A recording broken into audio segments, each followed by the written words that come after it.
You know, there's something really fascinating about watching a band just hit the reset button Right. when they know they've maybe taken a wrong turn and they just execute this perfect U-turn right back to what made them great. And that is exactly what we're talking about today. We are doing a deep dive into that very thing. The 2025 course correction from the Finnish power metal band Frozen Land. The album is Icemelter. This album is, it's a fantastic case study in a strategic retreat. It's not just the music, it's the intent behind it. Right. So our mission today is to synthesize what the critics are saying, and we've gathered takes from 4 major Italian sources: Metal Shock, Metallis.id, loudandproud.80, and metalitalia.com. And the big question we're trying to answer for you is, did they pull it off? Did Frozen Land manage to walk that really fine line between just being a great tribute act and, finding their own voice? That's very, very fine line. And a quick note, because this is really important for this deep dive. The Italian critics use such vivid, colorful language. So as you asked for, we're going to be highlighting specific phrases in Italian. And then immediately give you the English translation. Exactly. We want you to get the full flavor of the debate just as it happened. Okay, let's unpack this. So let's start at the beginning. The band's identity. Where did Frozen Land even come from? Well, they were founded back in 2017 by the guitarist Tuomas Hirvonen. And Metalitalia, that's our source 4, is really clear on this. The goal from day one was totally unapologetic. Okay. They wanted to revive that classic, 90s European power metal sound. The big names. The absolute titans, yeah. We're talking Stradivarius, Angra, Hammerfall. They weren't hiding their influences at all. They were basically building a monument to them. But there's a really interesting twist in the lineup, right? A kind of cross-cultural thing going on that Source 2 points out. A huge one. They are a quintessentially Finnish band with that Scandinavian sound baked in, but their frontman is Italian. Antonio Tony Maloney from Sardinia. Exactly. Yeah. So you have this Finnish structure with a Mediterranean voice right at the center. And that tension is, well, it's vital to understanding everything that follows. It really is. And it makes their history before Icemelter so important. Their first album in 2018, it showed promise, but Source 4 said it lacked a bit of maturity. Right. But the real trouble started with the follow-up in 2023, Out of the Dark. Ah, yes. That was the moment they sort of forgot their own mission statement. Metal Shock, our Source 1, was brutally clear on this. They called it a mezzo passo falso. A half misstep. A half misstep. And why? What was the problem?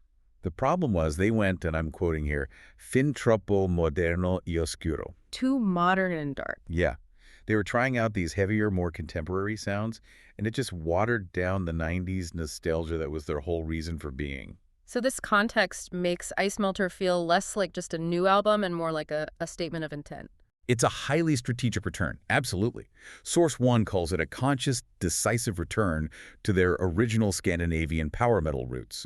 They're specifically name-checking Stradivarius and early Sonata Arctica again. Okay, so with that setup, let's dig into the album itself. The first thing you notice is the structure. It is not a sprawling epic. Not at all. Source 1 points this out right away. It's compact. 8 songs, just 36 minutes long. And that brevity is actually framed as a key strategic move. That's a fascinating take. How is being short a strength in power metal? Well, it's a brilliant piece of criticism from Metal Shock. They say the short length counteracts what they call the effetto sarabanda. The effetto sarabanda. Okay, you have to explain that one. So sarabanda was this famous Italian quiz show where people had to guess a song really, really fast. Like a name that tune kind of thing? Exactly. So the implication is, because Frozen Land songs are so expertly made to sound like other famous songs. The Stradivarius blueprint. Right. If the album was an hour long, you might start to feel that clone effect fatigue. Yeah. But at 36 minutes, it's over before you can get tired of the homage. It's a quick, powerful hit. That is brilliant. So they're basically leaning into their biggest weakness. They sound derivative, and turning it into a strength by making the whole thing immediate and focused. It's a sonic sprint. Yeah. And that focus extends right into the production. They brought in the heavy hitters here. Sources 2 and 4 both confirm the mixing was done by Matthias Kupiainen. Matthias Kupiainen, who is the guitarist for Stradivarius. Yes. Come on. That is a massive statement. It's like getting a direct blessing from the band you're paying homage to. It guarantees authenticity. Right. You're not just imitating the sound. You've hired someone from that actual lineage to perfect it. And it doesn't stop there. Source 2 notes the drums were recorded at Sonic Pump Studios in Helsinki, which is legendary. Even the cover art was hand-designed by Andrei Vasilchenko. They were signaling premium product every step of the way. Here's where it gets really interesting, though. It really does. Because while the sound is completely retro, the lyrics are not. Not at all. Source 2 makes a big deal of this. The lyrics stay away from the affilati passaggi fantasy. Crowded fantasy landscape. Mm-hmm. So we're not getting songs about dragons and magic swords. Not this time. They're talking about modern stuff. Corruption, fear, spirituality.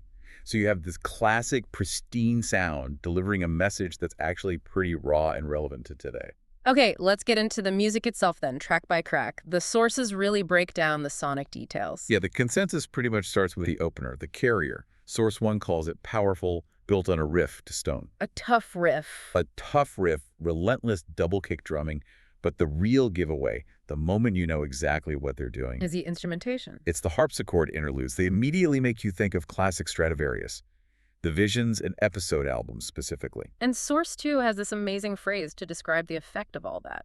They said it creates an imponente verticalità, Such a great phrase. an imposing verticality. I love that. But what does that mean for you, the listener, when you hear it? It means the sound isn't just moving forward, it's building upwards. It has layers, depth, the guitar, the harpsichord, the vocals. They're all stacking up to create this huge, almost cathedral-like sound. It just screams technical maturity from the very first minute. So they set a really high bar with that first track, but do they manage to keep it interesting across just 36 minutes? They do, according to the reviews. Take a track like Dead End. Source 2 praises it for offering a definite cambio de passo. A change of pace. Right. The verses are way more aggressive, they have that finished grit, but then the chorus opens up, it gets really melodic, it stops the album from just becoming one long blur of speed. But the real high point, the moment everyone agrees on, seems to be the title track, Icemelter. Absolutely. Source 1 calls it the single most successful track on the album. And the reason why gets right to the heart of our question about originality. Okay, how so? Because it's the moment they start to sound a little less like their heroes. Loud and Proud, Source 3, says Icemelter is, and I'm quoting, lontano una volta tanto dal classico cliché Halloween Stradivarius nada Arctica. So once again, far from the classic cliche. Exactly. After the carrier proved they could nail the onage, Icemelter proved they could use those skills to build something that stands on its own. And they threw in some other unexpected things too, didn't they? Source 2 pointed out that, very unusually for this genre, there are no true ballads. Zero ballads. And even on a track like Dream Away, the guitar outro apparently sounds more like modern thrash. So they're adding these little textures of aggression that go beyond just simple nostalgia. Which brings us right to the main event, the central debate in all four sources. The Sinner, Tony Maloney, this is where the opinions really start to clash. He is the wild card. His voice is so distinct that it stops him from being just another Finnish band, so of course he gets scrutinized the most. The sources are sharply divided on him. So let's start with the skeptics. Metal Shock, Source 1, they admit they've always been a bit wary of his style. They describe his delivery as a little bit squagliato. Which means unruly or strident. It suggests he's maybe not as smooth, not as operatically controlled as some might like. But his defenders completely disagree. Passionately.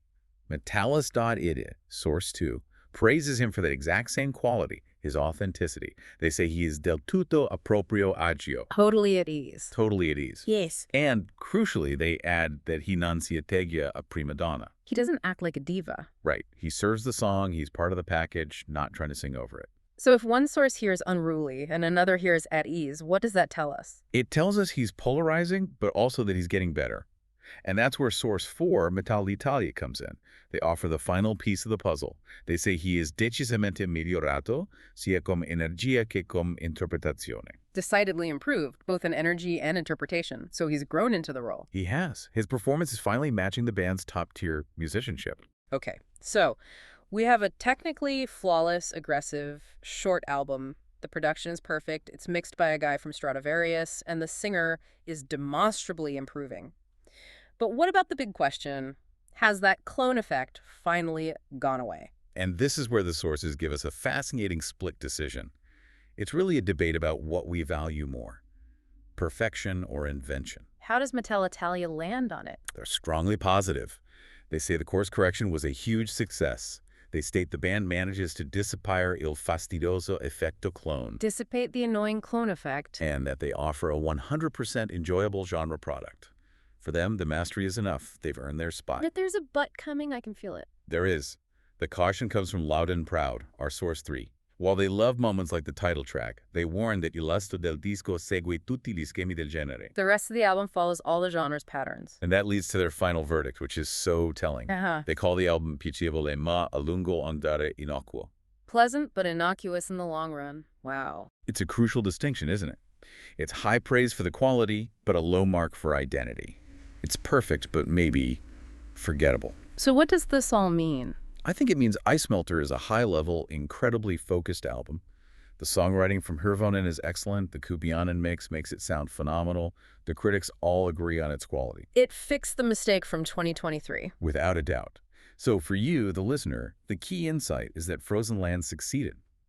By mastering that classic style and delivering it in this compact, immediate, technically superb package, they've cemented themselves as maybe the best revivalist power metal band out there right now.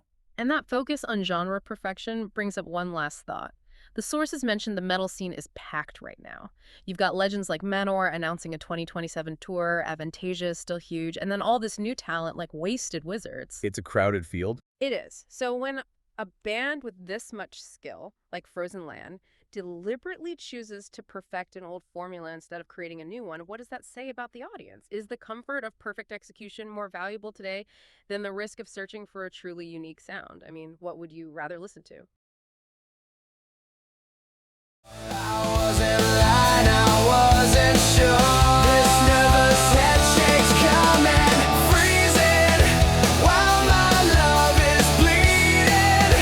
Both our hearts stop beating. Bet on my pride, drop by drop, this boy gets angrier. You asked me for redemption, another bad intention's gone. You try to take me higher, and I'm still young.